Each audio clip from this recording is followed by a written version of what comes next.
Audio, pause. Oui, oui.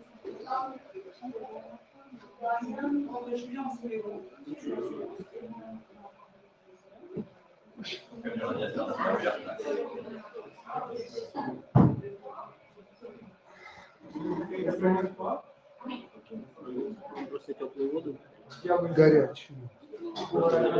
А что есть? Ничего не есть. Нет, только единственное, мы, наверное, раздали сами, что проводил там занятие, там говорится, может, стул взять. Последний ряд. Что-то будет петь какой-то? Да, ну ничего не надо раздавать.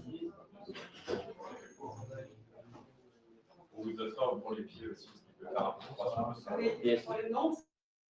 Vous pouvez prendre un pour le sol aussi. Я, наверное, все стулья раздаю. Все они Да, все стулья раздаю.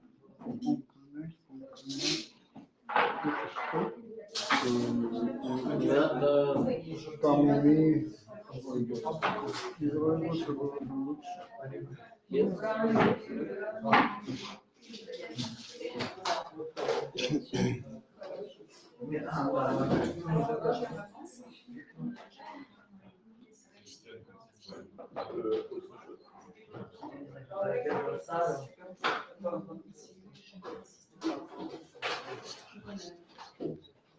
Tu vois, John, je t'ai pas vu, ça fait déjà des mois. Très content. Très content d'être là. Il y avait mon petit frère là juste avant. Il est venu ici, mais il va repartir parce que il travaille très tôt. C'est le joujou.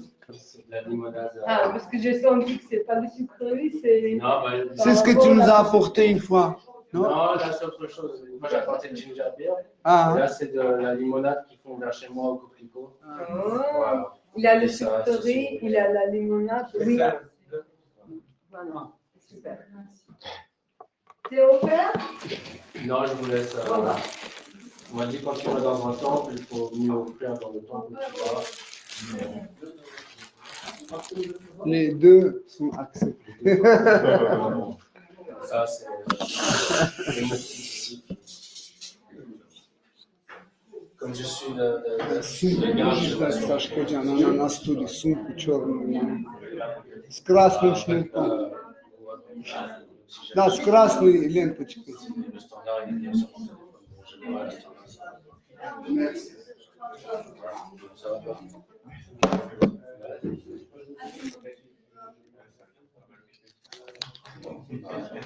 On va commencer dans 2 minutes.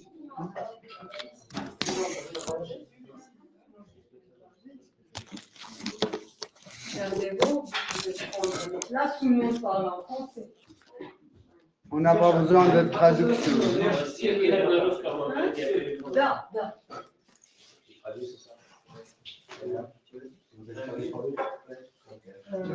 Tu as lancé l'enregistrement, là?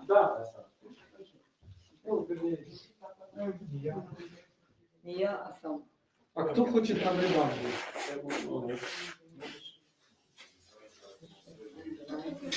А вы хотите на карту?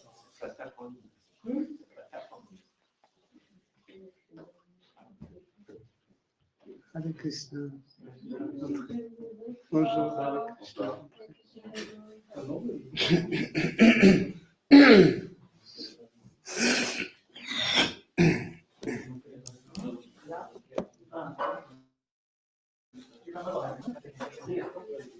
Вы понимаете, On a это... не, на русском. Je reste à l'accueil. Tu as des Non, juste tu jettes un coup d'œil s'il y a quelqu'un qui marche avec les chaussures. Sinon, non, ça va.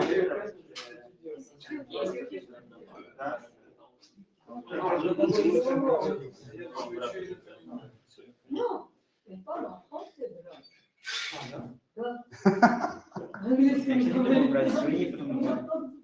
Ok.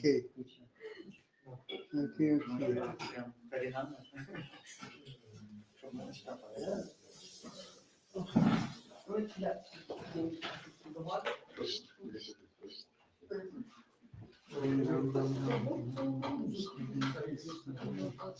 Hare Krishna только будет.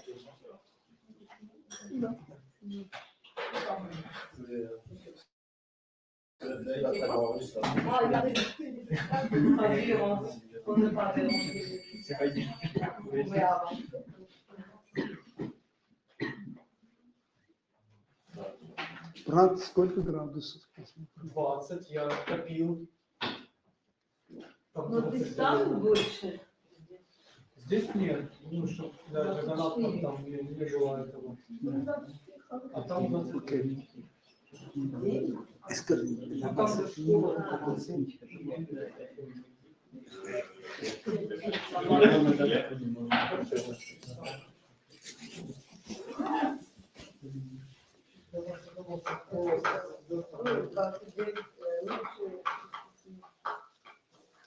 Il a mis 29, c'est trop quand même. Ça va. Там 20 уже написано.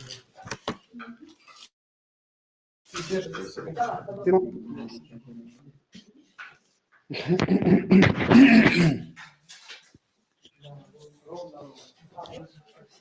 Mhm. Ok.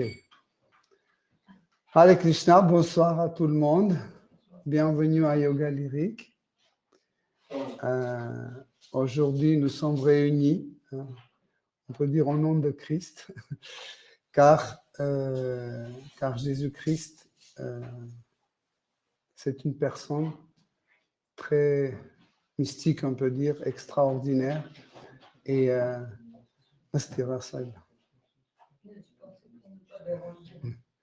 donc, en fait, si on demande dans la rue aux gens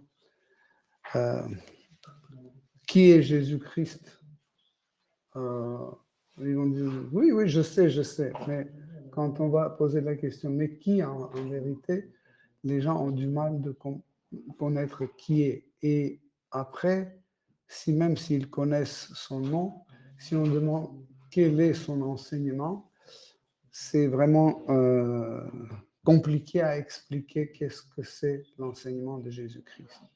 Ceux qui sont un peu plus intelligents, ils commencent à citer 10 commandements de Jésus en disant que voilà, ces 10 commandements, ça c'est l'enseignement de Jésus. En réalité,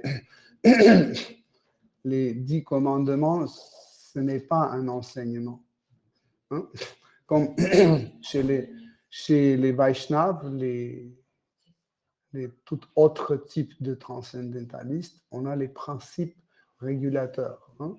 Par exemple, les Vaishnavas, ils ont un principe régulateur comme ne pas manger de la viande, ça veut dire ne pas se nourrir avec les produits de violence, ne pas utiliser les intoxications, ne pas avoir des sexes illicites, des relations sexuelles illicites et ne pas jouer de jeux d'hasard. Cela, nous ne pouvons pas appeler comme un enseignement. C'est juste les principes régulateurs. Hein? Comme par exemple, quand vous êtes malade, on vous dit il ne faut pas manger. Par exemple, vous avez l'ulcère d'estomac et le docteur vous dit il ne faut pas boire ou manger trop chaud ou trop froid. Il faut éviter les épices, les piments et tout ça. Okay? Donc,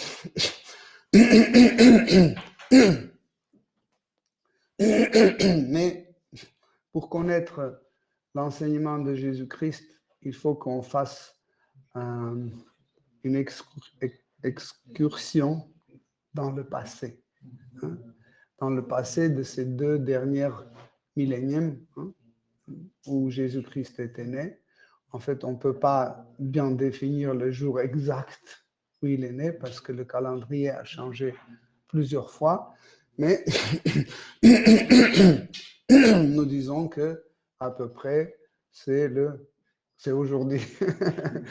Mais en réalité, cette exactitude ne joue pas un rôle important dans notre recherche. aussi bien comme, je vais vous dire quelque chose, vous allez peut-être ne pas me croire. Par exemple, vous allez dans un musée, hein, et il y a des chaussures dans une vitrine et c'est écrit les chaussures de sa divine grâce Bhaktivedanta Swami Prabhupada. Et immédiatement, ça vous fait un effet extraordinaire. Vous dites waouh! Et vous regardez, vous observez ces chaussures un peu usées et ça vous fait vraiment une sorte de, je sais pas, révélation, une sorte d'enthousiasme, etc.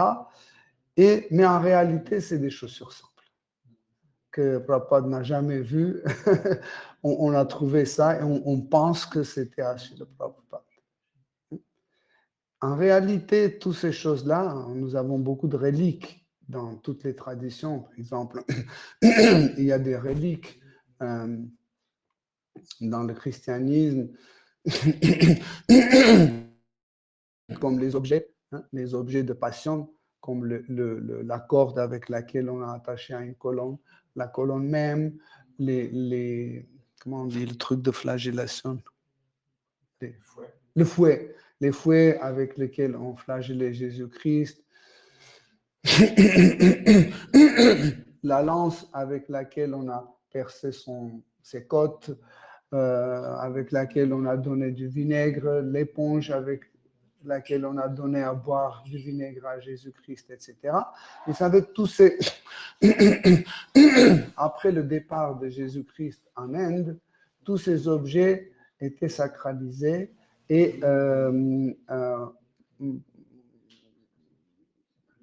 très,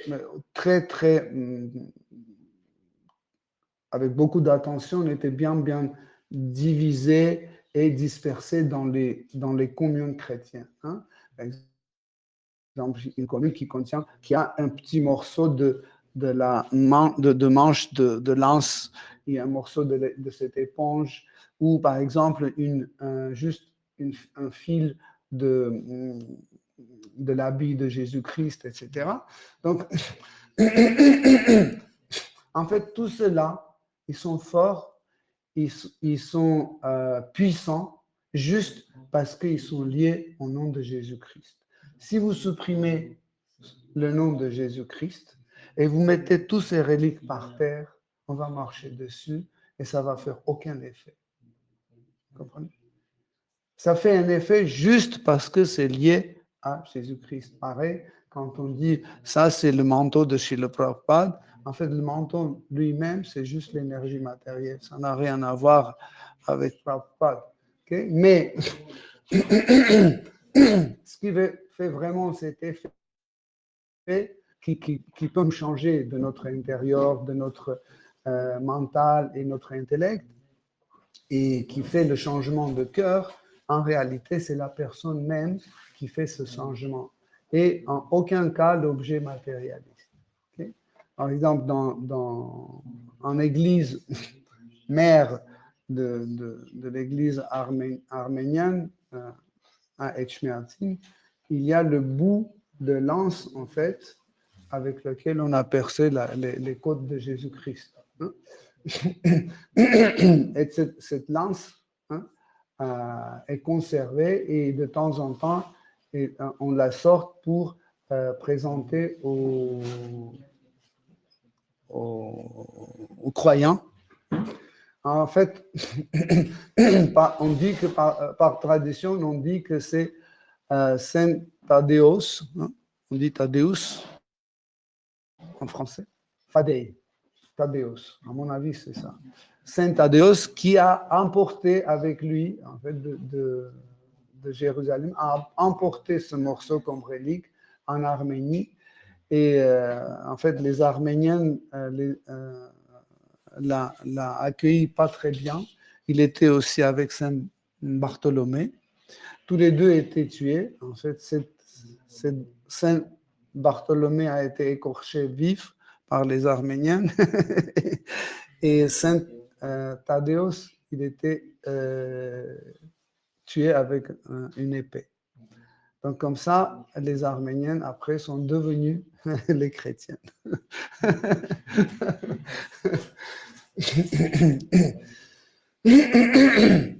nous devons comprendre en fait que l'esprit toujours domine sur la matière. Tout ce qui se passe dans ce monde matériel est, est temporaire. Parce que ce sont des choses qui sont dans la catégorie des choses créées. Et tout ce qui est créé, un jour ou l'autre, va être détruit. Pour ça, nous parlons toujours des choses éternelles, des choses qui peuvent nous rapprocher à notre but de la vie. Quel est le but de la vie d'un être humain? C'est rentrer en contact, créer une union avec Seigneur suprême. Cette union, une fois créée, on ne peut plus la détruire, car cette union est une liaison entre notre vrai être et Seigneur suprême. Donc,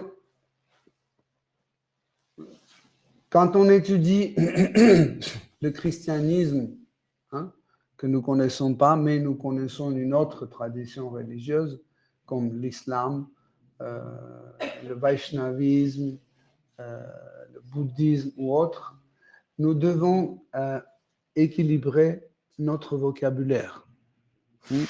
Par exemple, si je pose la question à ceux qui sont dans la tradition Vaishnava, et je pose la question, qui est le Saint-Esprit?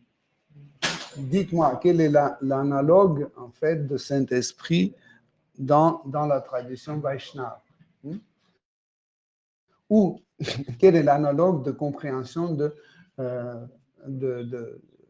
Fils de Dieu? C'est très difficile. Dieu, ça va plus ou moins ça va parce que c'est l'éternel ou c'est la personne suprême, etc. C'est plus facile. Mais ce n'est pas toujours facile de, en fait, équilibrer les vocabulaires, les divers vocabulaires que nous avons dans la tradition chrétienne. D'ailleurs, les chrétiens même aujourd'hui ont beaucoup de difficultés de revenir à l'enseignement de Jésus-Christ. En fait, il y a 2000 ans, Jésus-Christ était un seul. Son enseignement était unique. Okay? Et aujourd'hui, vous avez une millier de versions de Jésus-Christ avec milliers de types d'enseignements. Comment c'est possible? D'ailleurs, est-ce que Jésus-Christ savait ce qu'il est en train de répandre le christianisme? Non. Parce que, en fait,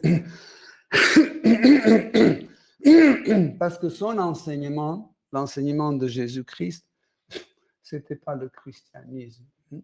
Le christianisme a été créé sur la base de l'enseignement de Jésus-Christ.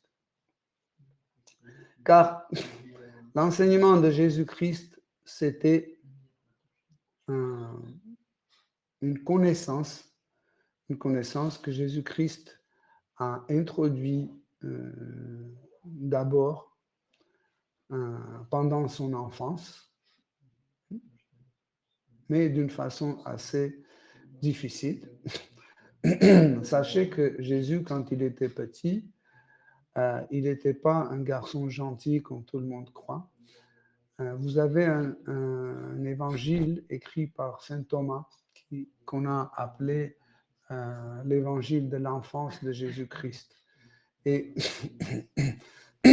dans cet évangile, il raconte la les attitudes, hein? Les attitudes de Jésus-Christ. En fait, il était très sévère et s'il maudissait quelqu'un ou bénissait quelqu'un, ça se produisait tout de suite. Par exemple, si quelqu'un n'était pas d'accord avec lui ou faisait quelque chose qu'il ne fallait pas faire, il pouvait lui crier dessus et la personne mourait immédiatement.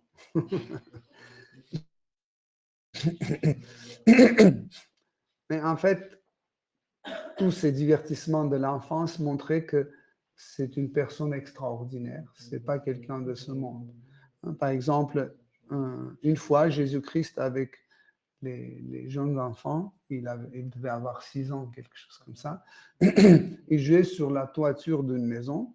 Vous savez qu'à cette époque-là, on avait des toits plats sur lesquels on pouvait jouer, monter, etc. Et il y avait un garçon qui a poussé l'autre qui est tombé par terre de toit et il était mort. Et les parents de ce garçon, quand ils ont su, ils sont venus pour voir qui a fait ça. Et quand ils ont posé la question, les autres garçons, ils ont dit « c'est Jésus, c'est Jésus ». C'est comme toujours, quand il y a une bêtise que quelqu'un a fait, on le met sur les épaules de quelqu'un qui est connu comme un troubleur, je ne sais pas comment on dit, un agitateur, même si ce n'est pas lui qui a fait. Et tout le monde a dit, ça c'est Jésus, ça c'est Jésus. Et Jésus, il est descendu de toi, il s'est approché à ce garçon mort, il a dit, lève-toi, lève-toi. Et ce garçon s'est réveillé comme ça. Et Jésus a dit, est-ce que c'est moi qui t'a poussé de toi? Il a dit, non, Seigneur. Et vous voyez que ce n'est pas moi. Donc,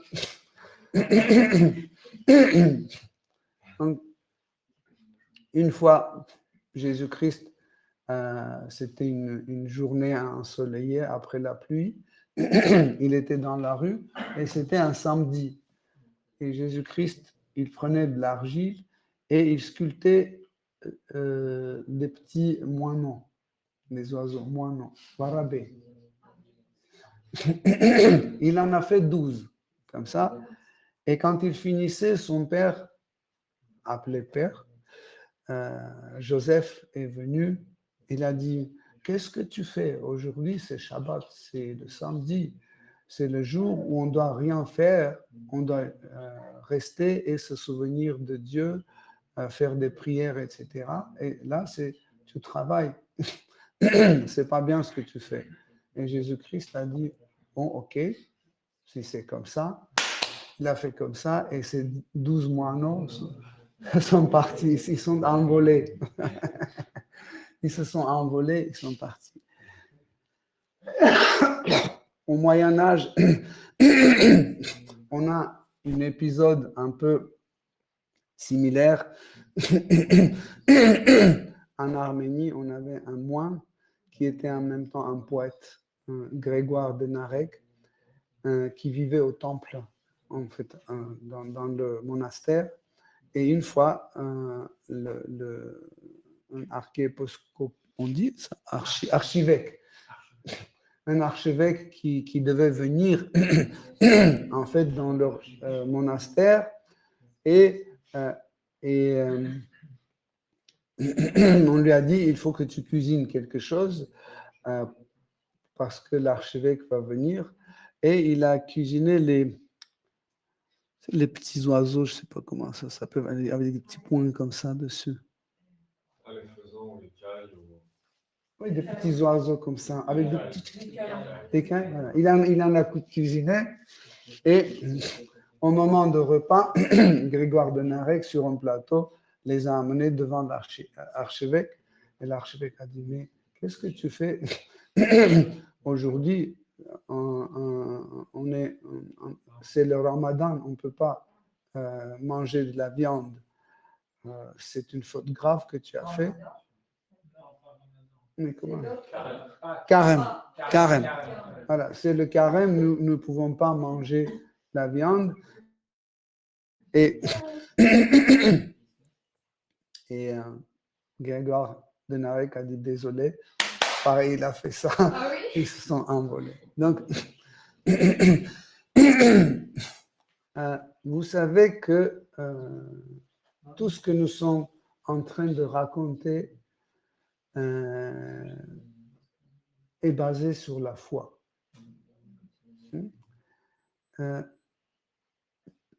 Si on étudie la vie de Jésus-Christ, ensuite la vie des apôtres, des suiveurs de Jésus-Christ, nous allons venir à une conclusion qu'il y avait beaucoup de monde qui prenait d'une façon différente l'origine de Jésus-Christ. Ne pensez pas que tout le monde acceptait la naissance ou la personne de Jésus-Christ comme fils de Dieu, etc. Donc il y avait beaucoup de groupes qui interprétaient l'apparition de Jésus à leur façon. Il y en avait qui pensaient que Jésus-Christ c'est juste une simple personne, comme tout le monde, mais qui a été adopté par Dieu. Ne pensez pas que c'est un concept complètement absurde et fausse, car ça existe. Donc, il y avait d'autres qui disaient que Jésus-Christ n'est pas un fils adoptif, c'est un fils aîné du Seigneur suprême. Hein, ça veut dire c'est celui qui était né avant de venir. Ça veut dire il est déjà fils de Dieu avant son apparition dans le monde matériel. Donc on a dans la théologie ou dans la tradition spirituelle, nous avons quelque chose qui s'appelle Siddhanta. En sanskrit, Siddhanta veut dire les postulats de notre philosophie et de notre compréhension de la théologie. Et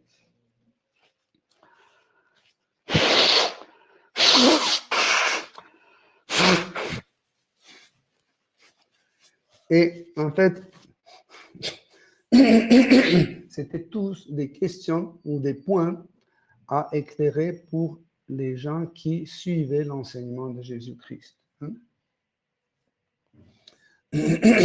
Nous entendons toujours le Père, le Fils et le Saint-Esprit, n'est-ce pas? Donc, si on les prononce d'une façon distinguée, ça veut dire qu'ils existent d'une façon séparée. Donc, ils existent comme des éléments séparés.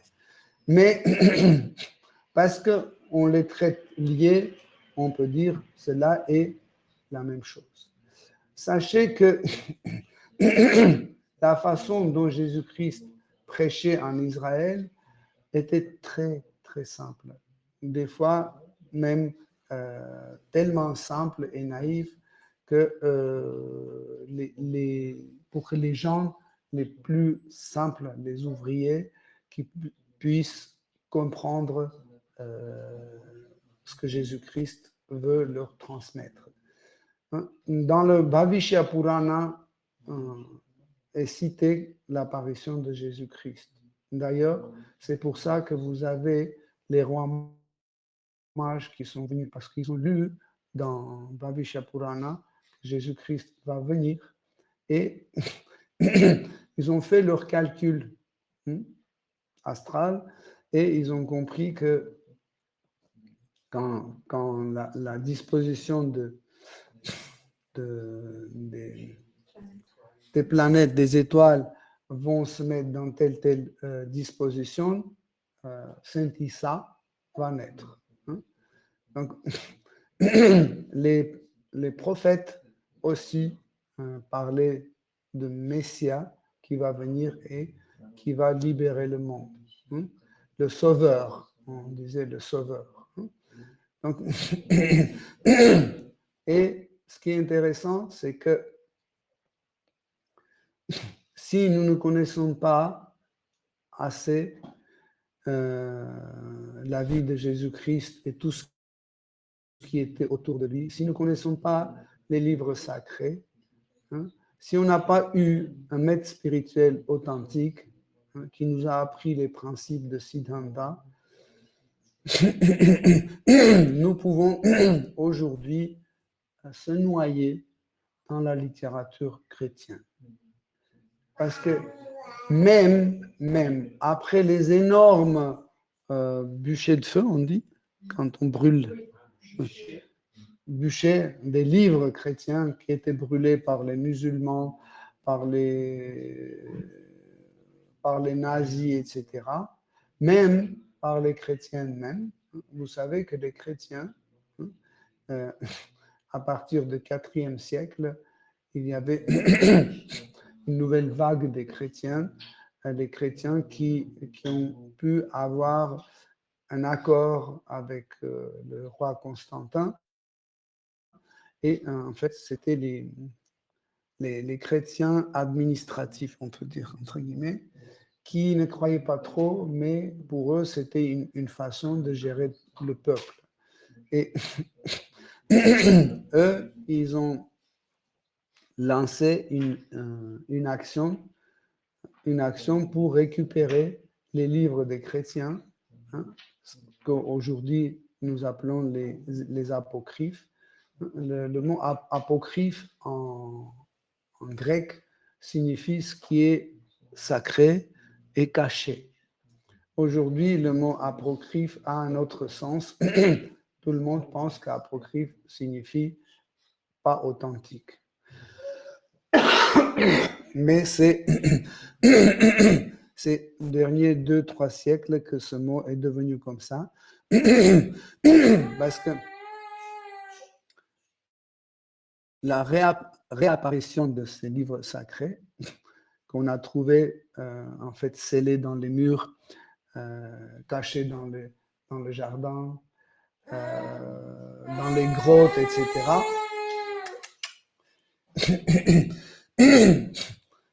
Cachés dans les grottes, etc. Et comme Jésus-Christ disait, nous ne pouvons pas cacher la vérité. Un jour ou l'autre, cette vérité va apparaître. Et cette vérité a commencé à apparaître et nous avons découvert des évangiles de Saint-Pierre, par exemple. Est-ce que vous avez entendu parler de l'évangile de Saint-Pierre? Évangile de Saint-Philippe, de Saint-Thomas, de Marie-Madeleine, non? Il y a beaucoup. L'évangile de Saint-Nicodème, c'est aussi un évangile extraordinaire. Tous ces évangiles étaient découverts, en fait, parce que Jésus-Christ a pris la responsabilité pour ses écrits. Il a dit, ils vont apparaître. Et ils sont apparus. La religion, la religion, c'est quelque chose de temporaire. Même si la religion parle des choses éternelles, elle-même, c'est quelque chose de temporaire. Elle commence et un jour, elle finit. Vous savez, depuis la naissance de l'humanité, combien de religions il y avait dans notre univers? Des milliards de religions. Il apparaissait et il disparaissait. Il apparaissait et disparaissait. Shri Krishna, dans la Bhagavad Gita lui-même, il dit quand la religion subit une forte décadence, hein, moi, je reviens sur la terre et je redonne les principes de la religion de nouveau. Mais ça veut dire qu'il relance la religion. Jésus-Christ dit la même chose dans un des évangiles, quand on lui dit, mais qu'est-ce que tu dis? Est-ce que tu vas dire quelque chose qui est meilleur que ce que nos prophètes nous ont dit, y compris Moïse? Jésus-Christ a dit, je ne raconte pas quelque chose de nouveau. je confirme ce qui a été dit avant moi. Je suis venu pour confirmer. Ça veut dire il a commencé de nouveau introduire les principes de la religion. Mais les conditions de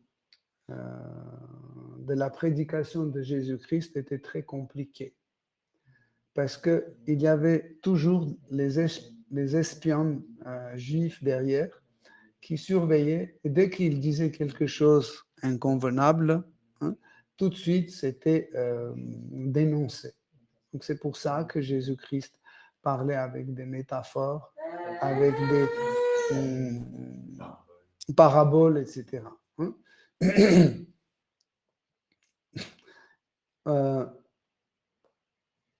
Quand j'ai eu ma première Bhagavad Gita, quand j'ai commencé à lire la Bhagavad Gita la première fois, presque chaque 2 pages, je disais comme ça, « Waouh, maintenant je comprends ce que Jésus-Christ voulait dire. » Après, je lisais encore 2 pages, je dis « Waouh, quand Jésus disait ça, il voulait dire ça. Waouh, c'était comme ça. » En fait, après, quand j'ai eu la connaissance des apocryphes, et j'ai compris que, en fait, avec Jésus-Christ enseignait à chaque personne à son niveau. Haribol Lila, Lila.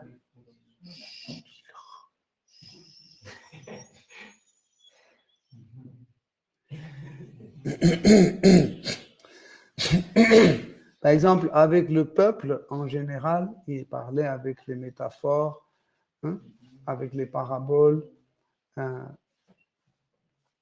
Par exemple, pour expliquer le principe de karma.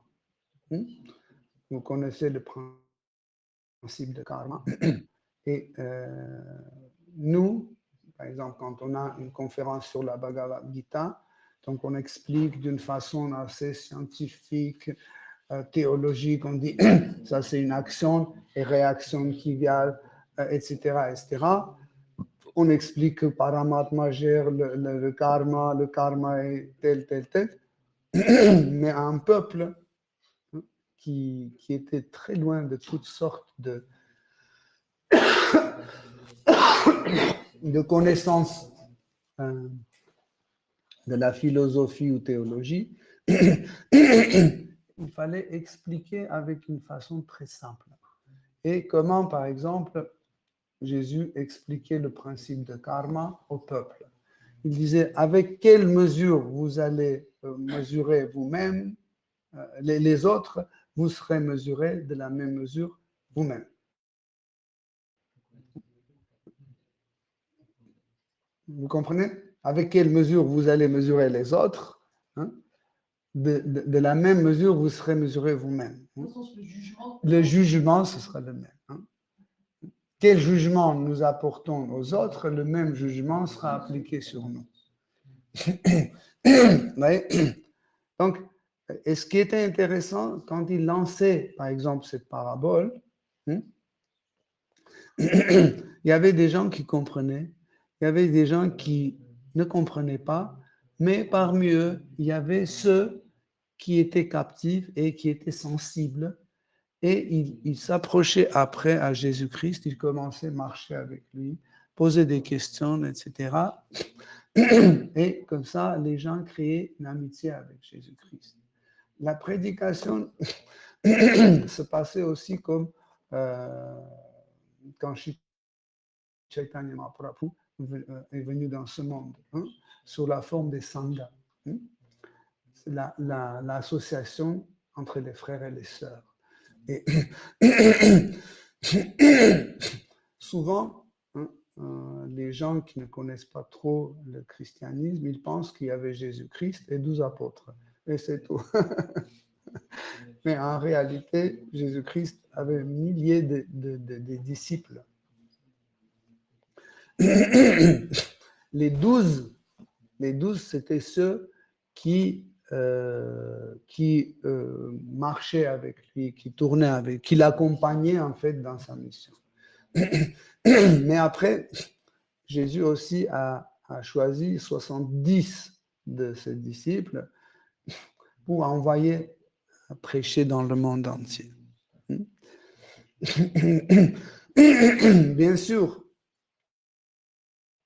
que les 12 apôtres aussi, comme nous savons, ils étaient envoyés par Jésus pour prêcher dans le monde. Mais ce qui est intéressant, que cette prédication a subi beaucoup de changements. Et en fait, c'est l'effet de branchement, de ramification d'un arbre. Si vous regardez, par exemple, il y a le tronc d'arbre. Après, il y a deux grandes branches. Okay? Si vous regardez, en fait, au départ, ces deux branches sont bien près. Plus ils poussent, plus ils s'éloignent l'un de l'autre. N'est-ce pas? Après, chaque branche donne encore des ramifications, et ces ramifications s'éloignent aussi. Et les autres s'éloignent aussi. Ça veut dire qu'il y a une sorte d'éloignement de l'un de l'autre. C'est pour ça que j'ai dit au début que Jésus était un. Lila.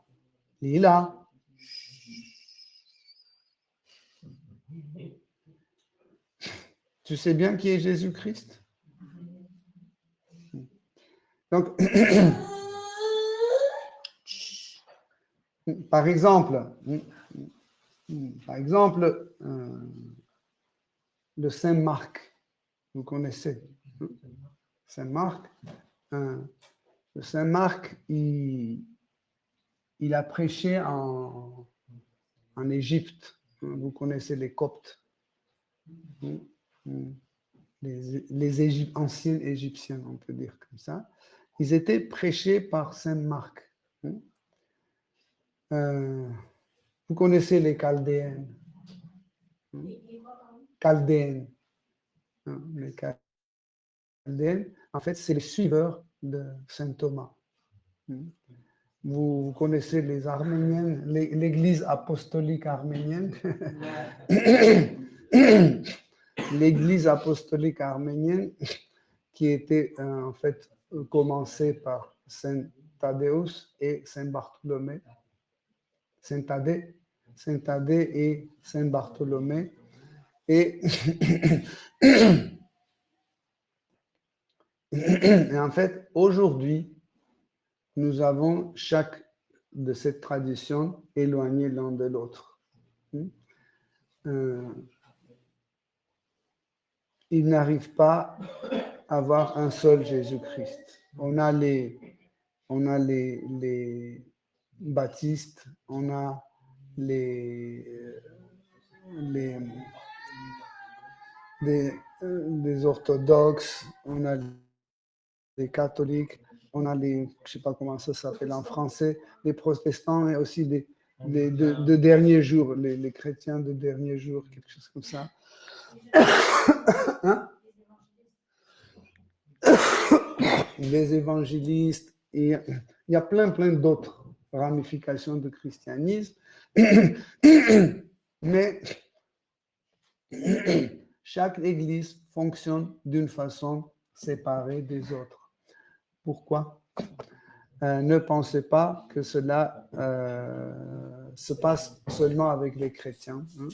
Les Vaishnavas, les traditions des suiveurs de Seigneur Vishnu, ils ont aussi plein de ramifications. Même notre mouvement Hare Krishna aujourd'hui a plusieurs ramifications. Même si ces ramifications ne sont pas encore officialisées ou enregistrées, nous voyons qu'en fait, il y a des différences dans les églises de notre mouvement. Il ne faut pas penser que c'est quelque chose d'anormal, c'est quelque chose de tout à fait normal et inévitable. C'est pour ça que nous avons dit que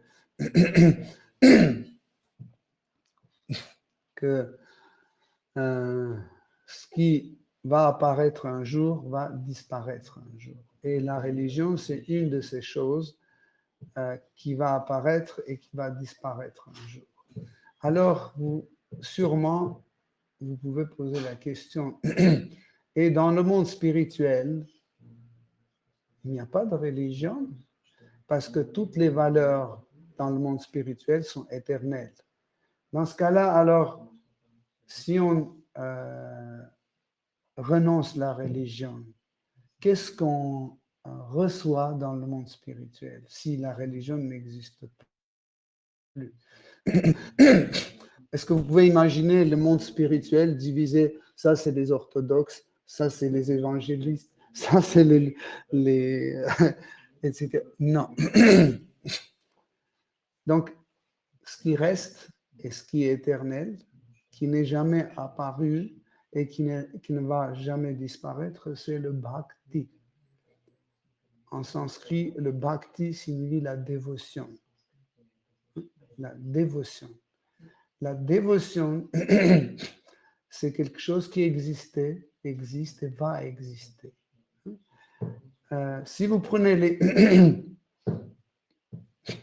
10 différentes traditions de différentes religions et vous essayez de comparer leur façon de pratiquer, vous aurez beaucoup de différences. Cette tradition va dire que non, nous n'avons pas le droit de manger de la viande. Les chrétiens vont dire, une partie des chrétiens vont dire, non, on a le droit de manger les animaux. L'autre partie va dire, non, on n'a pas le droit de manger de la viande, mais on peut manger des poissons. L'autre va dire qu'on n'a pas le droit de boire de l'alcool. L'autre vont dire oui. Donc, mais si vous prenez les personnes saintes de chaque tradition, vous allez voir que leur vie était similaire. Ils étaient tous des végétariens. Pourquoi? Parce qu'ils étaient extrêmement compassionnés pour les autres êtres vivants. Aucune personne sainte ne va jamais admettre que quelqu'un meure juste pour sa langue ou pour son palais. Comprenez ça? C'est important à comprendre. Nous pensons que Jésus-Christ mangeait de la viande, etc., etc. Ça, c'est un problème de transmission de la tradition. Parce que la plupart des originaux, en fait, la littérature chrétienne a apparu à la fin du 1er siècle. Et elle a apparu sous la forme de journal intime des premiers chrétiens. Les premiers chrétiens, juste sur les petits morceaux de papyrus ou autre chose, ils marquaient les choses qui étaient dignes d'être observées et mémorisées. Par exemple, les premiers écrits chrétiens, ils contiennent beaucoup de descriptions des personnes pratiquant le renoncement dans le christianisme. Par exemple, il y avait des jeunes femmes qui donnaient une parole de rester toujours fidèle à Jésus, ne plus voir autre personne que Jésus, ne plus parler à Jésus, etc. Et s'asseoir par terre comme ça, prenez des branches de saule pleureur, mettez autour d'elle comme ça, Et comme on fait des paniers, vous savez, avec des autres branches, on fermait ça comme ça. Ça. Comme un panier, en laissant juste un petit trou pour respirer. Et si quelqu'un passait à côté et mettait un morceau de pain ou une feuille de salade ou un fruit ou quelque chose, elles pouvaient manger et c'était leur endroit où elles dormaient, où elles allaient aux toilettes, où manger, etc. De point de vue de l'hygiène ou du confort, c'est horrible. Mais c'était des personnes renoncées, comme Jad Bharata ou comme Rishabhadev.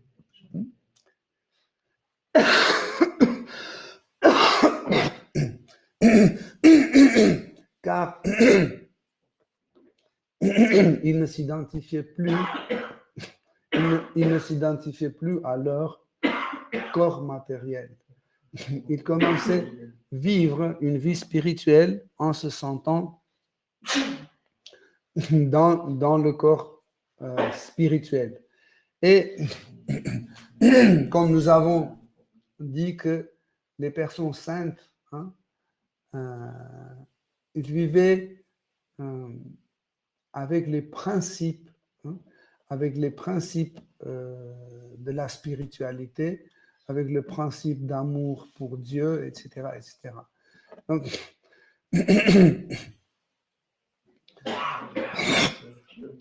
par la suite, en fait, je vous ai donné l'exemple de journal intime comme les exemples de première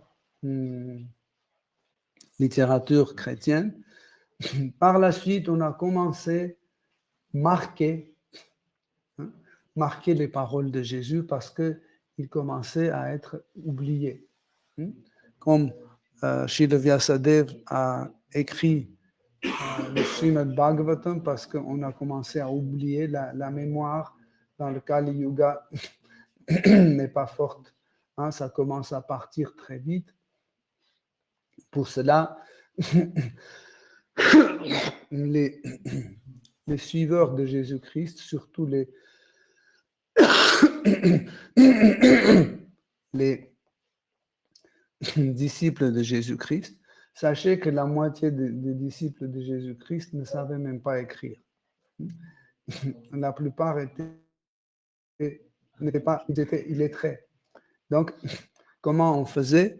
Il racontait à ses disciples, il racontait les paroles de Jésus, et eux, ils étaient en train de noter et marquer ce que Jésus disait. Mais vous savez que, en fait, ceux qui ont étudié un peu la vie de Sa Divine Grâce Bhaktivedanta Swami Prabhupada, et ceux qui ont étudié d'une façon sérieuse, vous pouvez remarquer que déjà aujourd'hui, nous avons des choses écrites des fois qui ne ressemblent même pas à Prabhupada, que Prabhupada ne pouvait pas dire telle ou telle chose, mais c'est confirmé par certains disciples et rejeté par une autre partie de ses disciples. Donc, cela, c'est tout à fait normal. Encore une fois, c'est normal, parce que c'est le monde matériel et qui agit avec l'ignorance, passion et la vertu sur toutes les choses, ainsi que sur les écrits sacrés. Vous ne soyez pas étonnés si je dis que les trois gunas, les qualités d'énergie matérielle, peuvent agir sur les écrits. En fait, il ne s'agit pas de contenu des Écritures, mais c'est sur l'écriture.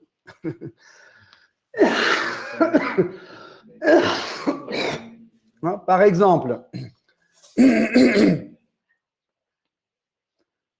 dans les évangiles, on raconte une petite partie, juste, il y a une petite description de Saint Jean-Baptiste. On dit que Saint Jean-Baptiste vivait dans le désert son habit, c'était juste un pot de chameau. C'est très dur à porter, d'ailleurs. Et il ne buvait pas du vin et il ne mangeait pas de la viande. Et il baptisait les gens dans comment ça s'appelle en français? Jordan? Dans la rivière Jordan. Et là, imaginez que quelqu'un est en train de traduire. Okay? Et là, on voit une autre phrase que Jean-Baptiste mangeait du miel et des sauterelles.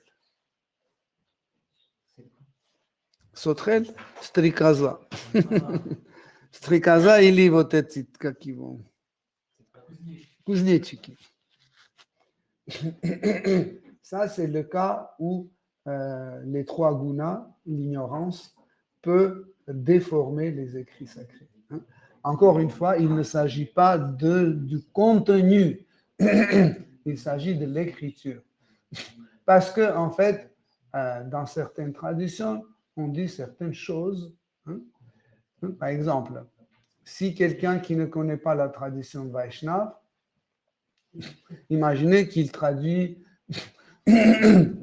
quelque chose écrit par les Vaishnavas, et après, les Vaishnavas ont mangé du prasad et ils sont allés chanter Hare Krishna.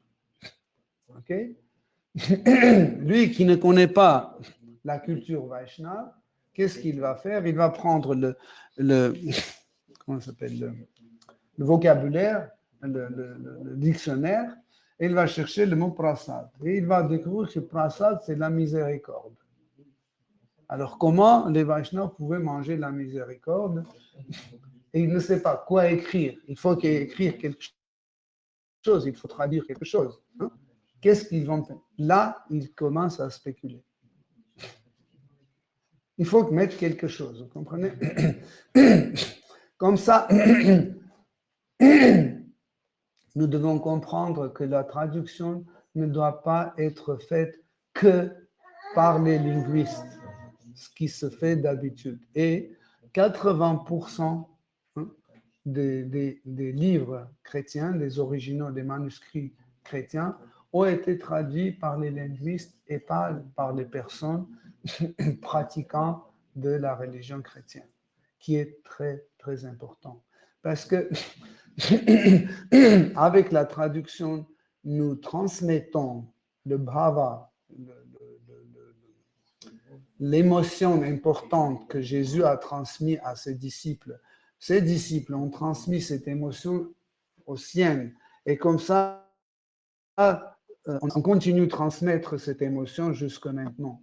Vous comprenez?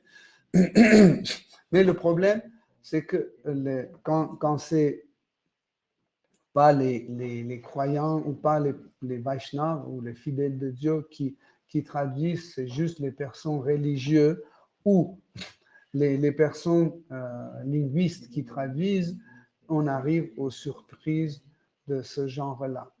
Et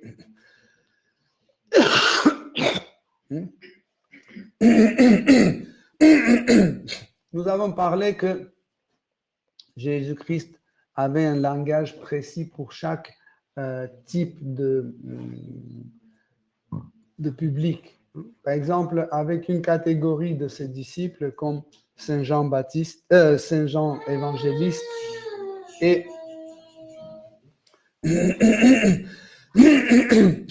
Sainte Marie Madeleine, il parlait d'un langage plutôt scientifique, entre guillemets. Parce que les gens qui s'intéressent de Dieu, ils ne s'intéressent pas seulement de la libération pour être sauvés de ce monde. Des fois, ils s'intéressent aussi de la cosmogonie.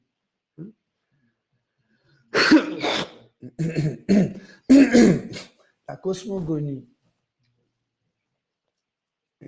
est très bien détaillée dans Srimad Bhagavatam. Je ne connais pas le livre meilleur que Srimad Bhagavatam qui détaille avec cette profondeur, avec, comment on dit, précision. Oui.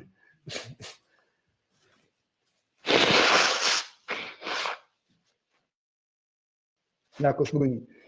Jésus-Christ, lui-même, qui a fait des études en Inde et qui a prêché en Inde, en Orient, il connaissait bien la cosmogonie de Srimad Bhagavatam et il expliquait ça à certains disciples. Comme par exemple dans l'évangile de Marie-Madeleine, Saint-Pierre pose une question, il dit qu'est-ce qui va se passer avec ce monde créé? Est-ce qu'il va vivre éternellement? Est-ce qu'il va exister éternellement? Et Jésus-Christ, il répond non. Un jour, il va revenir en arrière, il va aller dans son état non manifesté. Donc, ça, c'est quelque chose de très scientifique, peut-être. Mais il ne parlait pas de ça au peuple. Il existe un autre évangile, s'appelait Évangile des Esséniens. Quand j'ai commencé à étudier la première fois, j'ai tombé de ce manuscrit. Ce manuscrit m'a frappé. Plus j'étudie, je authenticité de ce manuscrit pour moi. Vous savez, dans chaque mission, ou dans la de chaque des livres, il y a une traduction toujours dit tout ce que j'ai écrit, on ne peut pas le prendre comme parfait. Aujourd'hui, tout le monde, ils sont les interprètes, ils sont les meilleurs traducteurs, etc. Parce que les mêmes choses ne peuvent plus être les mêmes d'un siècle à l'autre. Par exemple, le verbe français baiser. Quand j'ai lu un original de 19e siècle, c'était un livre d'Émile Zola. C'était 1879, quelque chose comme ça. Et j'ai lu le mot baiser dedans. Je me suis dit, comment ça? Et c'était juste un baiser. Le verbe baiser. Tandis que quand je suis venu en France des années 90, en fait, le mot baiser était péjoratif déjà. Vous voyez, donc on ne peut plus employer le même mot. Et ce mot perd son sens. Vous voyez, si je suis en train de traduire un manuscrit de, je ne sais pas, 3e siècle, aujourd'hui, les mêmes mots, les mêmes objets, ils ont perdu leur sens. Par exemple, dans 500 ans, on va traduire le mot, par exemple, ordinateur. 500 ans plus tard, il n'y aura plus d'ordinateur. Qu'est-ce que vous allez traduire? Quel mot vous allez utiliser à la place d'ordinateur? Quand j'enseignais à l'école, je disais à mes élèves, est-ce que vous connaissez qu'est-ce que c'est les cassettes compactes cassettes? Vous savez ce que c'est, les cassettes compactes pour magnétophone. Mais la plupart des gens ne connaissent plus parce qu'ils sont nés, ça n'existait plus. Maintenant, imaginez que vous êtes en train de traduire au XXVIIe siècle, vous êtes en train de traduire un livre dans lequel c'est écrit et Pierre a pris une cassette compacte, il a mis dans un magnétophone et la musique a joué. Et moi, je suis un traducteur. Qu'est-ce que je vais traduire?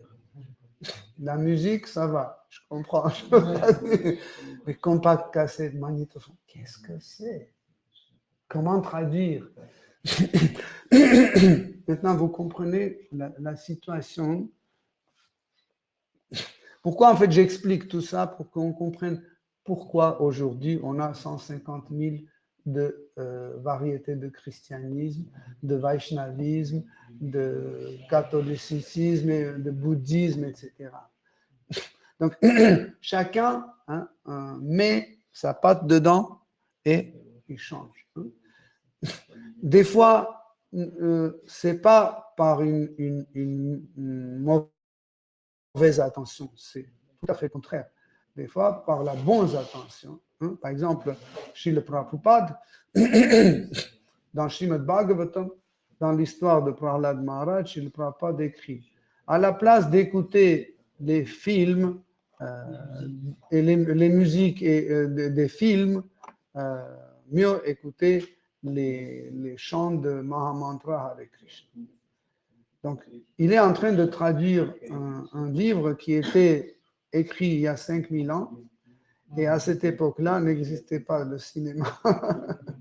Et chez le Prabhupada, il traduit comme ça. Dans le texte, le mot cinéma, dans le texte original, n'existe pas. Mais chez le Prabhupada, pour nous mettre le bhava, l'émotion avec laquelle on doit comprendre, il a traduit de cette façon. Imaginez que les pays querellent tellement qu'ils produisent une guerre nucléaire et 70% ou 90% de la société va mourir. Et après cette guerre nucléaire, quand ce sera vivable, on va trouver ce livre de Srila Prabhupada et la partie de texte sanskrit sera brûlée. Il restera seulement à la place d'écouter la musique des films. Donc, qu'est-ce qu'on va traduire? Sûrement, on va traduire cette partie-là. Vous comprenez? Mais Srila Prabhupada n'a pas fait avec une mauvaise intention, c'était juste pour expliquer. Ici, nous devons comprendre que le rôle de gourou est hyper important. Nous devons être à côté de gourou et étudier les livres sacrés. Nous devons, comme Krishna dit dans la Bhagavad Gita, il dit, sers gourou et humblement pose des questions. Et cette personne est apte d'apporter la vérité. Comme ça, gourou nous donne les principes de Siddhanta. Siddhanta, c'est les postulats de notre philosophie et de notre théologie. Je vais donner quelques exemples pour que ça soit clair. Par exemple,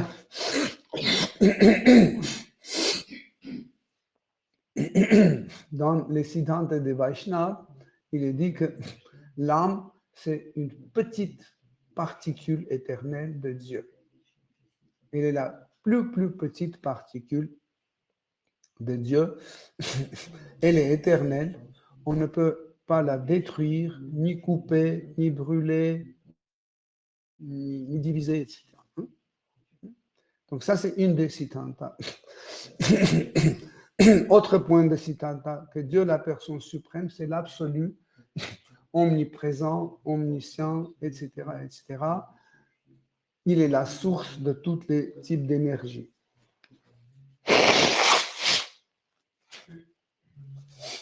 Donc, quand vous connaissez ces points de Siddhanta, les principes, vous connaissez, même si on vous donne un livre avec une mauvaise traduction, avec des fautes dedans, en connaissant, vous pouvez comprendre ce qui est bon et ce qui est mauvais. Parce que, exemple, il y a le mot grec éon. Le mot éon est traduit de différentes façons chez différentes traditions chrétiennes. La plupart, le mot éon traduisait comme une époque. En fait, ça, c'est une des perceptions de temps. Si vous vous souvenez, quand on a fait la conférence sur le temps, on a dit qu'il y a 3 types de temps. Chronos, le temps séquentiel, le Eros,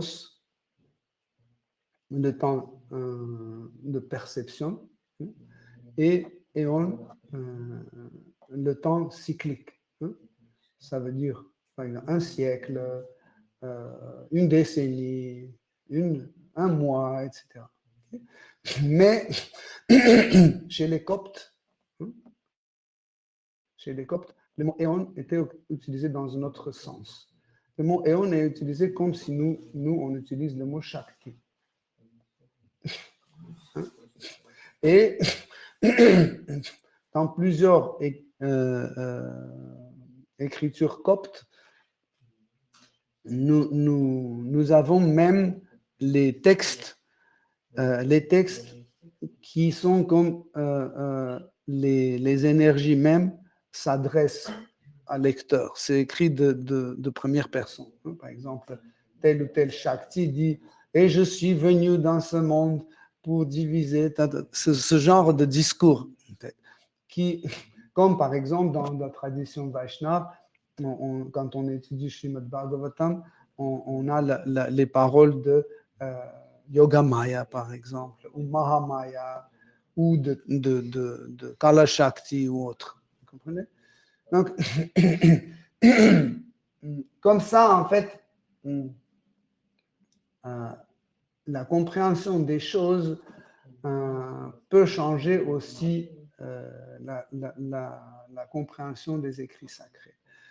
J'ai commencé à parler des évangiles des Esséniens, et là, nous voyons que et Jésus-Christ, et Jean-Baptiste, et Marie-Madeleine, et la mère de Jésus, Marie, et Joseph, ils étaient tous Esséniens.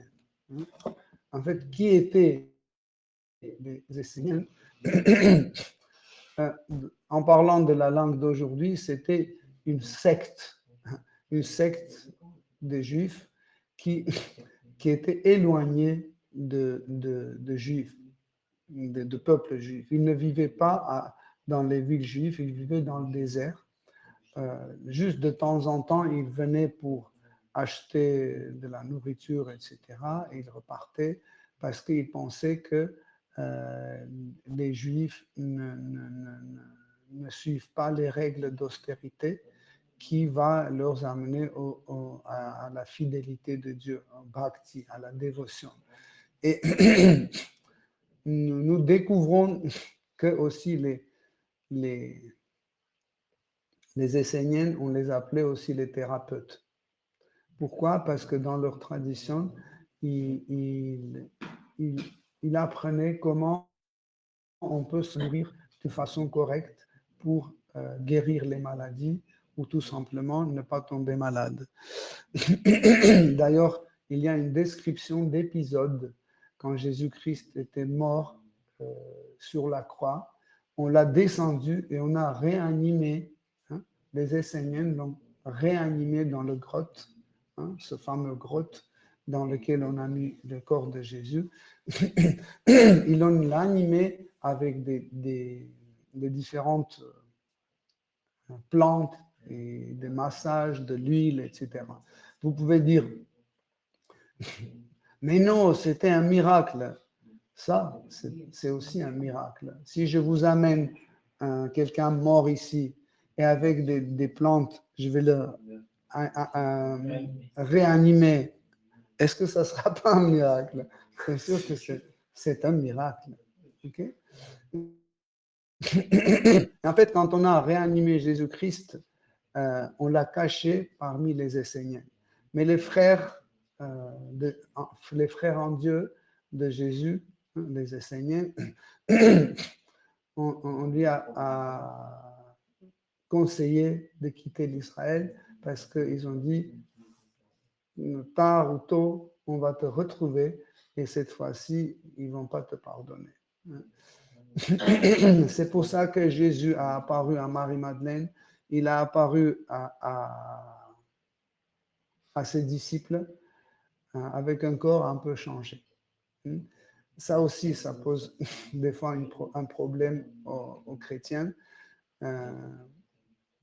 parce que quand Jésus est apparu à Marie-Madeleine ou à ses disciples, ils ne l'ont pas reconnu. Comment il a fait, Jésus? Jésus-Christ était un yogi parfait. En Inde, surtout, on pratique ce qu'on appelle Ashtanga Yoga. L'Ashtanga Yoga, c'est un yoga mystique qui donne un pouvoir mystique à celui qui pratique correctement. Et nous voyons que les divertissements de Jésus en Israël montrent plusieurs cas de manifestation de ces pouvoirs mystiques. Par exemple, les yogis apprennent comment rendre le corps très, très léger. Comme ça leur permet de marcher sur l'eau. Donc ça, c'est une des pouvoirs mystiques de Jésus-Christ. Ou multiplier les objets. Ça aussi, c'est un pouvoir yogi. Comment on peut multiplier les objets? Vous trouvez ça dans les évangiles quand Jésus a multiplié le pain. Bref, il y a beaucoup de choses comme ça. Mais aussi, les yogis ont un pouvoir d'agir sur les gens pour qu'ils perçoivent des choses telles que je veux. Par exemple, je veux que vous me percevez comme quelqu'un qui a les cheveux très longs. Vous me regardez, vous me dites « Oh, c'est joli, tes cheveux sont trop longs. » Mais en réalité, c'est blanc et c'est comme ça, c'est court. Donc ça, c'est un pouvoir mystique. Et ce que Jésus a fait, en réalité, il a utilisé son pouvoir mystique. Ce qui est intéressant, c'est que quand il a donné les premières paroles et il a donné ce pouvoir à ses disciples et sa miséricorde pour qu'ils puissent continuer à prêcher le bhakti, donc, il a quitté Israël, il est revenu en Inde, à Cachemire, dans un petit village très éloigné, où jusque maintenant, on a son samadhi. Il a quitté ce monde quand il avait 120 ans. À 120 ans, il a quitté ce monde. On a momifié son corps on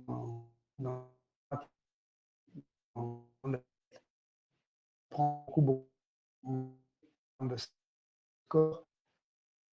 Il se dépose pas.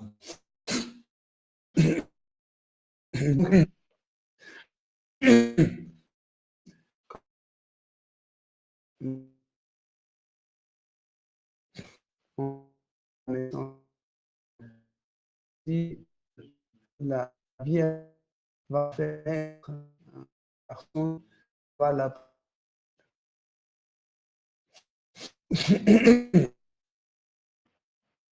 les prophètes, on appelle Jésus-Christ. Le Seigneur est avec nous. En réalité, quand Jésus était né, on l'a appelé Emmanuel. Mais sa mère aimait bien l'appeler Jéchoua. Jéchoua, Joshua, il y a tellement de différentes versions.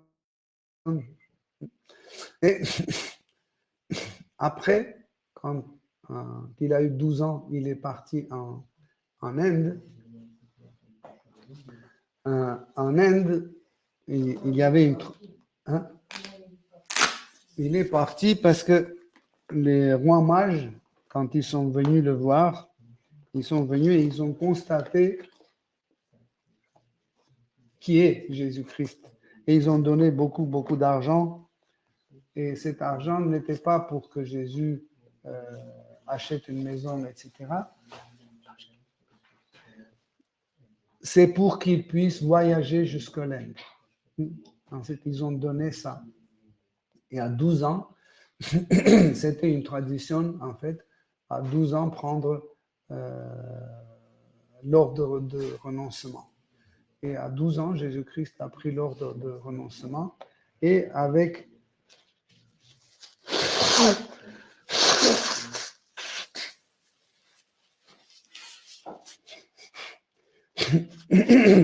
des caravanes, des marchands, il s'est déplacé en Grèce, en Afghanistan, en Inde, etc. Tout ça.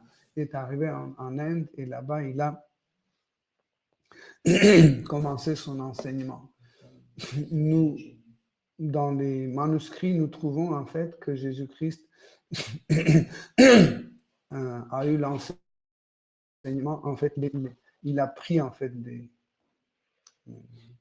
donc il a appris le Ashtanga Yoga, le yoga mystique, ainsi qu'il a appris le principe de Ayurveda. On a même le nom de son gourou. Hein? Il s'appelait Udraka. Donc, et il est devenu un grand connaisseur de ces deux matières ainsi que de Bhakti. Et son nom d'initiation était Isha Krishna. Donc, Isha, le mot Isha veut dire, ça se prononce entre S et Ch, Issa. Isha Krishna. Donc, Isha veut dire le maître, comme Ishvara, dans le mot Ishvara, ou Jagadisha, le maître d'univers. Isha Krishna. Isha, le maître, et Krishna, c'est celui qui attire. Qui attire. Ou autrement, si on peut traduire comme ça, le maître qui attire. Isha Krishna. Le mot Krishna et Krishna, c'est le même mot, sauf que Krishna veut dire infiniment attirant et Krishna veut dire celui qui attire. C'est la même racine, le même mot. En fait. Et comment, en fait, c'est transformé. Quand il était au retour, en fait, il prêchait en Persie, en Afghanistan, dans les pays où il y avait la religion. En Perse. Oui. Et plus on l'appelait Issa, parce que c'était beaucoup plus simple. Comme par exemple, il y a Jiva Prana, on appelle Jiva. C'est plus simple, on raccourcit. C'est plus court et c'est plus facile. Mais quand il est revenu en Israël, on l'appelait Isha Krishna.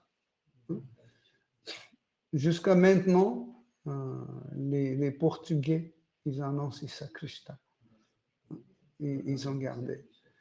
Donc, après, quand on a traduit les évangiles en latin, on était obligé, parce que la grammaire latine nous oblige à faire des changements dans l'écriture. Donc, les traducteurs en latin, on était obligé d'ajouter us, comme prima, primus. Et Issa est devenu Jesus, Krishna est devenu Christus. Jesus Christus. OK? Et après, par la prononciation, il est devenu Jésus-Christ ou Jesus Christ. OK? Donc, mais il est de son vrai nom, il est Isha Krishna. Donc, oh là là, il est déjà 8h30. Je voulais lui dire beaucoup de choses.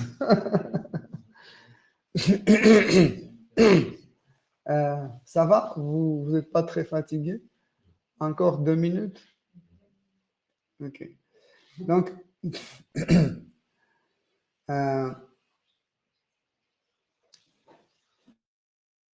une autre particularité de décadence de telle ou telle religion est liée à l'ancienne tradition locale. Par exemple, je prends comme un exemple l'Arménie. L'Arménie, avant d'être christianisée, d'ailleurs, l'Arménie était le premier pays qui a accepté le christianisme comme la religion d'État en 301 après Jésus-Christ. Donc, les Arméniens étaient les adorateurs du Seigneur Shiva. Ça, je ne vous dis pas de ma tête. Si vous allez dans le musée d'histoire de l'Arménie, vous avez à l'intérieur du musée de plusieurs Shivalingam. Et dans la cour où il y a les réserves, il y en a encore 4 ou 5 comme ça posés. Et ce qui est extraordinaire, ce n'est pas des objets d'exportation, parce qu'ils sont faits de la pierre locale. Vous voyez? Ils ont été faits de la pierre locale, qui prouve que ce n'est pas une importation. C'est des objets, en fait, de culte qui étaient utilisés en Arménie. Pourquoi je dis qu'ils étaient utilisés? Parce qu'en fait, les adorateurs de Shiva, ils ont un Shiva Lingam au temple, et quand ils font une adoration, on verse différentes substances bienfaisantes comme le miel, le yaourt, le beurre clarifié, etc., de lait, etc., pour cette adoration. Et en fait, ils étaient tous déjà été utilisés. Je me souviens que même dans ma ville natale, à Yerevan, il y avait un Shiva Lingam énorme qui faisait 4 ou 5 mètres, qui était pas posé en vertical, qui était au centre de la ville même, comme ça, posé à plat, et les enfants étaient debout, on courait dessus, etc. Mais un jour, ils ont compris que c'est une valeur historique qu'ils ont ramenée dans le musée. Donc, ainsi, les Arméniens étaient les adorateurs de Agni.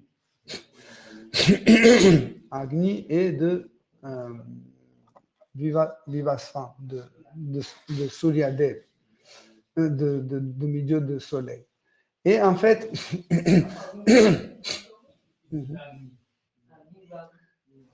Vahagun, c'est...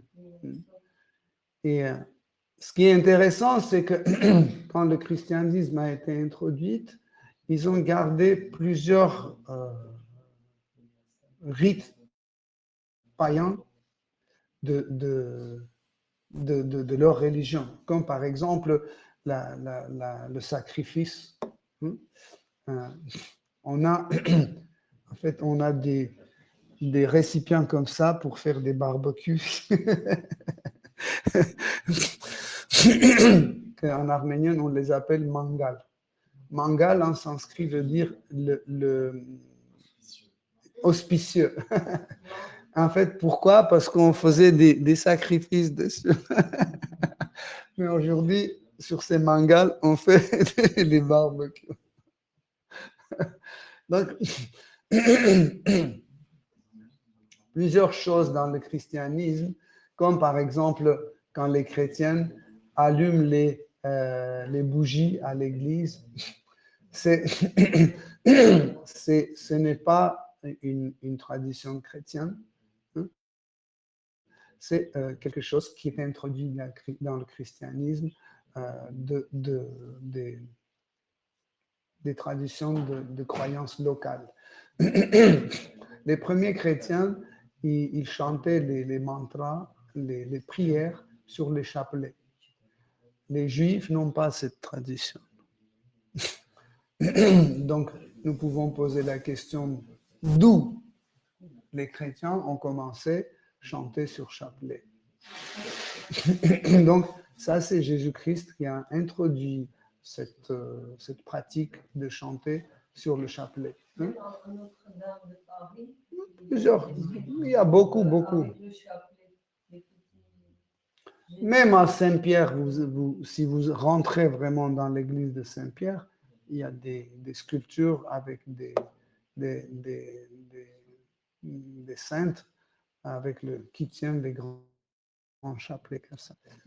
Donc, comme ça, petit à petit, en fait, les traditions religieuses sont un peu absorbées, ou c'est eux d'abord qui absorbent, en fait, la tradition locale. Après, si cette tradition religieuse arrive à rester vivante, donc il y a l'intégration locale par l'administration locale. Donc c'est le pays, si c'est le pays communiste ou anarchiste ou socialiste ou capitaliste, ils vont changer cette religion. En fait, l'État commence à proposer avec ou vous marchez avec nous ou vous marchez contre nous. Si vous voulez que votre église prospère, qu'elle soit restaurée tout le temps, etc., vous marchez avec nous. Si vous voulez que votre église devienne une ruine, sans soutien, etc., vous marchez contre nous. Donc, comme ça, en fait, la religion devient une arme ou un outil contre le peuple. Comme Lénine et les Marx, ils disaient que la religion, c'est un opium pour le peuple. Et c'est pas nouveau. Hein. La première personne qui a commencé à faire ça, c'était le roi Constantin. Certains pensent qu'il était un roi saint. C'est faux, parce qu'il n'a jamais aimé les chrétiens. Il les détestait. Il les persécutait tout le temps. Mais un jour, quand il a vu que, en fait, il n'a pas de choix, tout le monde devient chrétien, même sa propre femme est devenue chrétienne, il a dit, OK, si les persécutions ne marchent pas, il a appelé les têtes de différentes églises chrétiennes. Il a dit, vous voulez que je vous persécute plus? Ils ont dit, bien sûr. Dans ce cas-là, on fait un deal. On marche ensemble. Donc, la première chose, vous devez faire de telle sorte pour que je puisse manger, boire, dormir, courir les filles, etc., comme je veux. Oh, les pères d'église ont dit non, c'est pas possible. Et pourtant, ils ont pu, hein, parce qu'à cette époque-là, c'est le début du IVe siècle, on a commencé à canoniser les évangiles, les textes chrétiens, trier ce qui est bon, ce qui est mauvais, etc., et de recopier. Et en fait, il a profité de ça que les pères d'Église ont accepté. Et en fait, comme ça, on a aujourd'hui que Jésus-Christ a mangé de la viande il buvait du vin, etc. etc. Seule chose qu'il n'a pas pu garder ou introduire dans les évangiles, c'est le sexe illicite. Il n'a pas pu introduire ça. Il a dit, c'est pas grave, je vais faire ce que je veux, ne vous inquiétez pas. Et en fait, quand il était sur son lit de mort, hein, quand on lui a dit, bah, essaye de, comment on dit ça? Quand au moment de mourir, on doit se confesser. Voilà. Les pères d'église, ils se pavaient de votre sang. Quand on lui a proposé de confesser, il a dit jamais. Et dès qu'il était mort, on l'a baptisé. En fait, on a baptisé le corps mort. On est sorti devant le peuple et on a dit que il a été bâti avant sa mort. Mais non. Donc, en fait, comme ça, l'Église, à partir du IVe siècle, a commencé à marcher avec l'État. Donc, si l'État voulait faire un changement, elle passait par l'Église. C'était beaucoup plus simple. Parce que le peuple, en général, n'aime pas l'État. Parce que l'État prend les taxes, etc., etc. Donc, pour ne pas avoir le mauvais réaction du peuple, en fait, quand l'État voulait avoir plus de taxes, il n'augmentait pas les taxes, il disait que vous devez vous arranger pour recevoir plus de donations. Comme ça, ces donations, vous partagez avec nous. Et comme ça, l'Église a commencé à marcher avec l'État. Voilà pourquoi vous voyez comment l'Église prospère. En fait, l'Église prospérait pas parce qu'il y avait de plus en plus de chrétiens, parce que l'Église marchait très bien avec l'Église. L'Église marchait très bien avec l'État. C'est comme ça, en fait, il y avait la décadence de l'Église jusqu'au le 14e siècle, deuxième moitié du 14e siècle. Pourquoi? Parce que Dieu, la personne suprême, Shri Krishna Chaitanya Mahaprabhu, devait venir sur cette terre. Et c'est là où la Renaissance a commencé. La Renaissance est due à l'arrivée du Seigneur suprême sur cette terre. C'était en 1486, quand Shri Chaitanya Mahaprabhu est apparu sur la terre. Et l'époque de Renaissance a commencé. En fait, pourquoi on dit l'époque de Renaissance? Parce qu'en fait, cette prospérité s'est manifestée dans toutes les branches de l'activité humaine. La science, les arts, la géographie, l'histoire, tout a commencé à prospérer. Hein? Jusqu'au départ du Seigneur suprême. Quand le Seigneur suprême est parti, en fait, il y avait une forte décadence.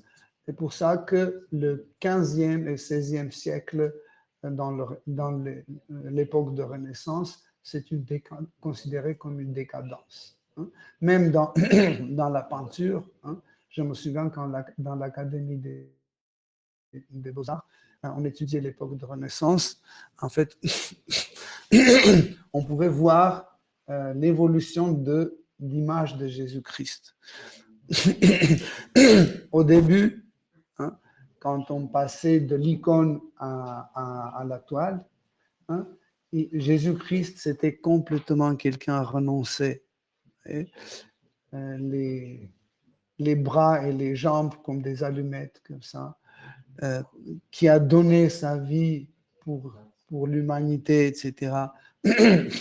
Marie-Marthe, tellement, et la mère de Jésus, Sainte Vierge, et les autres, c'est des femmes tellement chastes, humbles, etc., etc. Et petit à petit, quand on passe au 15e siècle, des choses changent. Au deuxième moitié du 15e siècle, le 16e, pardon, le 16e siècle, pardon, deuxième moitié de 16e siècle, Jésus-Christ a une autre apparence, bien musclé, avec les cheveux très lisses, jolis, avec une taille comme ça, comme un homme ordinaire. Donc, en fait, l'art reflète toujours ce qui se passe dans la société humaine.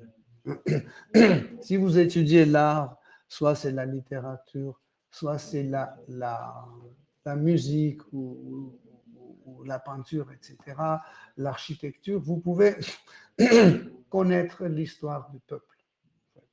Hein?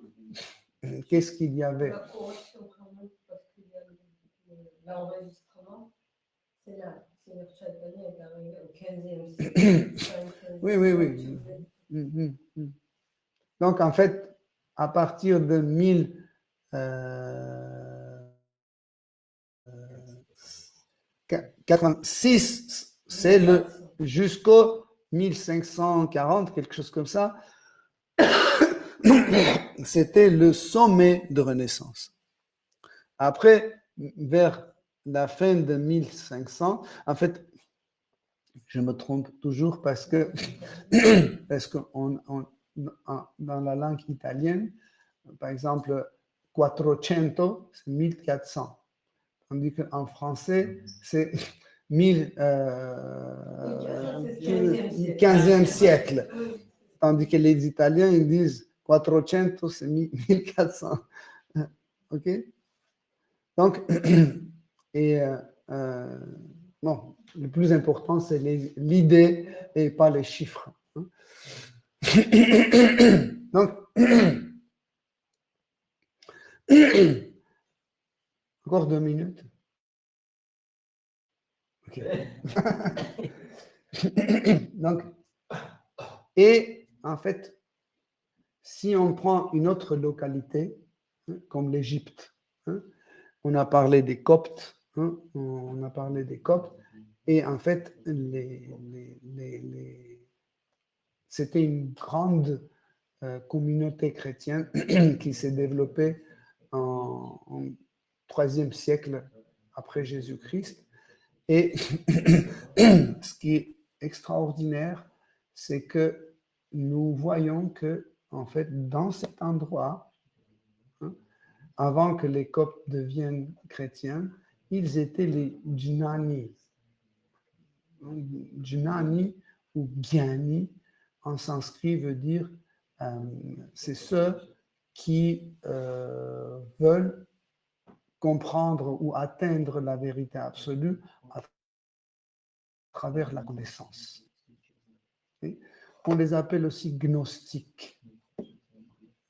Gnostiques. C'est la connaissance. Et ce qui est intéressant, c'est qu'ils ont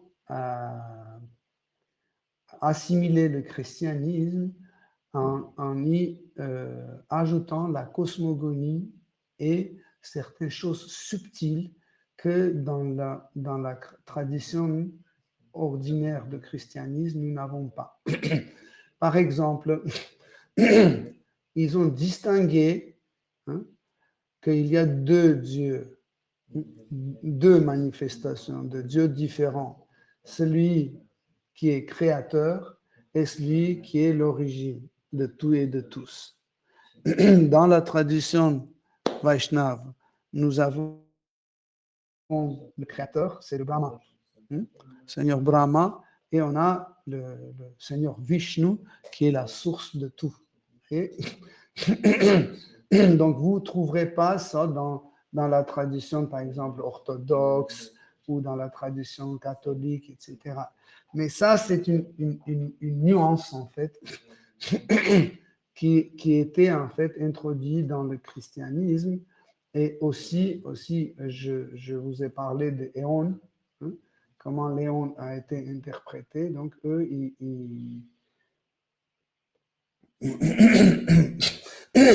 n'étaient interprété des fois comme l'époque, mais moins, plus comme le Shakti, l'énergie. Hein? L'énergie qui, en fait, nous donne la connaissance quand on entre en contact avec elle. En fait, eux, ils avaient une attitude de dire que l'expérience personnelle joue un rôle hyper important. Hein?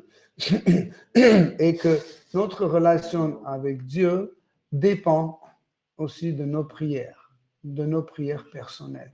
Comment nous, en fait, parlons à Dieu dans notre cœur.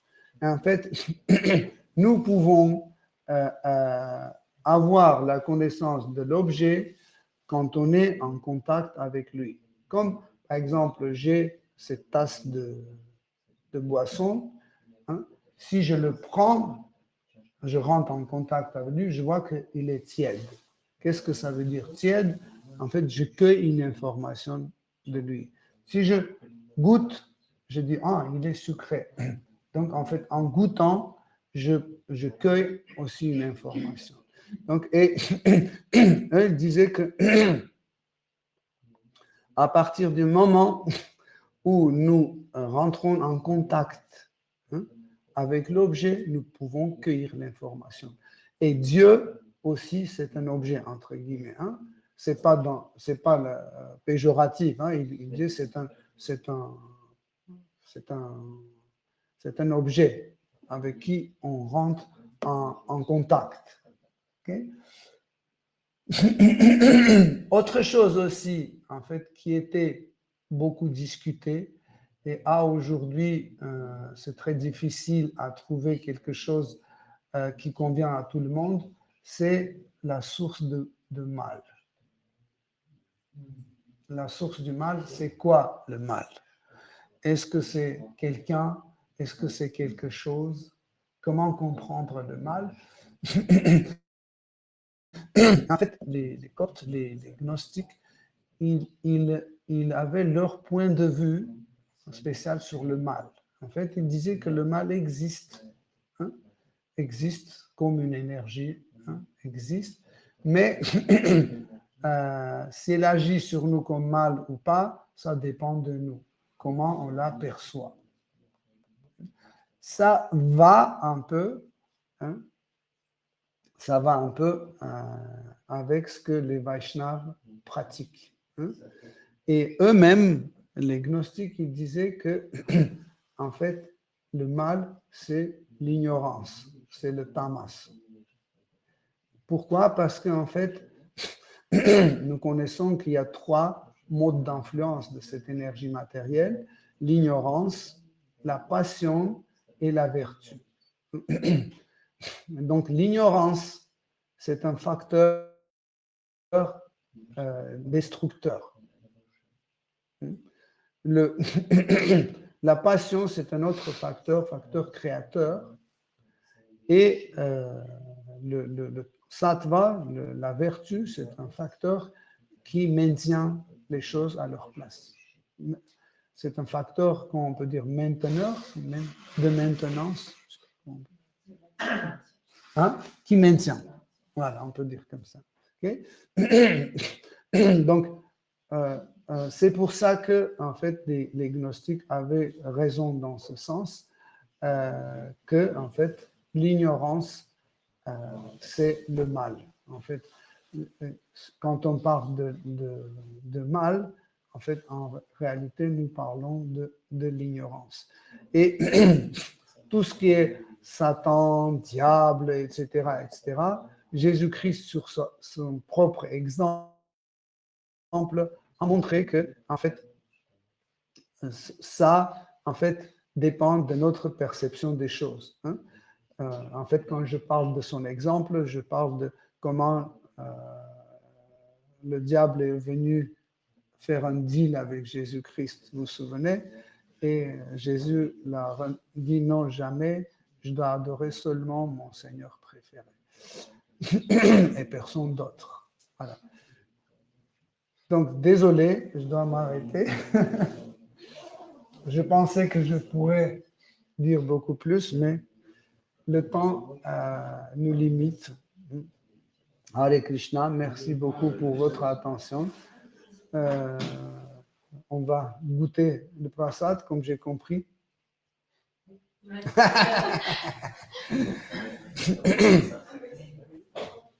Donc, sachez que chaque année, en fait, le 25 décembre, nous avons une conférence ici sur Jésus-Christ, parce que Jésus-Christ était un Vaishnav qui voulait absolument répandre dans ce monde la dévotion. Hein? Il ne voulait dans aucun cas répandre la religion. Si vous observez les manuscrits de début du christianisme, vous allez voir qu'il n'y avait pas de religion, c'était la dévotion. Tout le monde parlait de la dévotion. Tout le monde pratiquait la dévotion. C'est plus tard, quand il y avait beaucoup plus de monde, il fallait gérer tout ça et on a appliqué une administration dessus. Et cette administration a transformé leur pratique en religion. Parce que la dévotion vers quoi? Vers Seigneur suprême. C'est l'amour. Parce que la dévotion, c'est un acte de cœur. Tandis que la religion, c'est un acte concret. Par exemple, ne pas manger de la viande, c'est une religion. Mais aimer Seigneur avec tout son cœur, ça c'est le bhakti, ça c'est la dévotion. Oui. Hare Krishna. Merci beaucoup. C'est qui a cuisiné? C'est la maman de avec son fils. Jai, Hare Krishna, donc Krishna sûrement a aimé. Bien sûr, il est aidé par Julien quand même. Hare Krishna. Merci beaucoup.